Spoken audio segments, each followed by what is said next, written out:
guys, welcome to this week's instalment of the Brothers Weekly Wrap.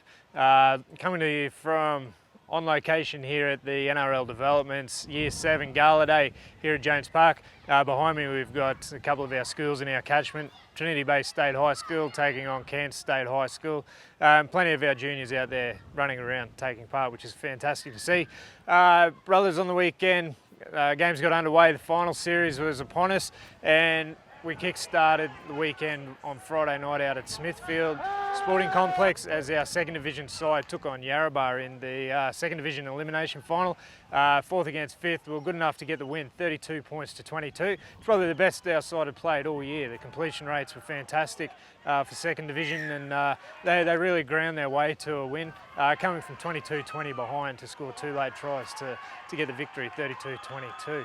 Our under-18 side, no game on the weekend. They finished minor premiers, so they earned the right to a week's rest. They'll this weekend take on Innisfail Leprechauns for an opportunity to play in the grand final. The winner of that progressing through to the big dance. The loser obviously living to fight another day next week.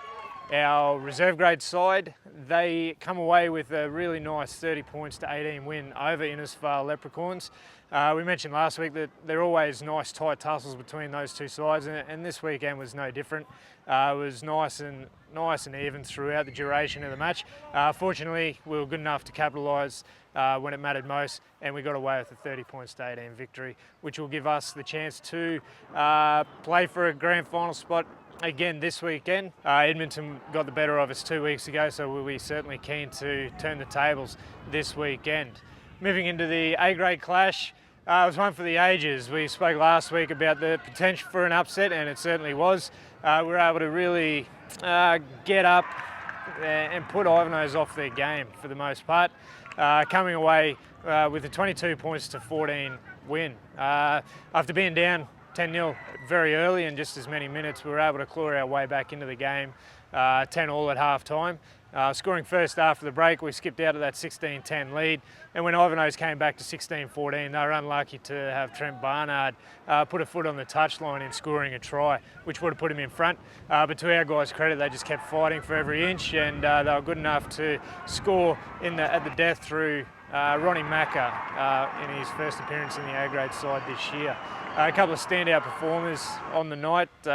Chris Reason was again good, as he has been all year, but it was really great, I thought, to see Yamba Bowie starting to find a little bit of form after his long injury layoff.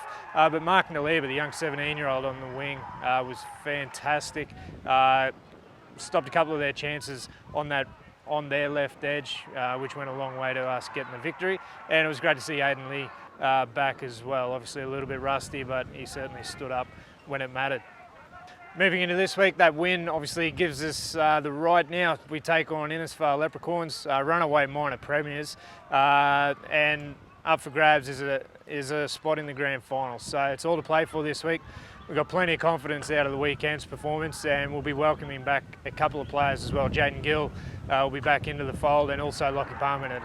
So that's only going to serve to strengthen our side, and fingers crossed with the confidence we got out of the weekend that we can cause another upset this weekend over the Leps. Here's to coming back to you again next weekend with 4 wins and a couple of sides already in grand finals and a couple more playing off in that last chance for those spots. Until next week, go the Fish.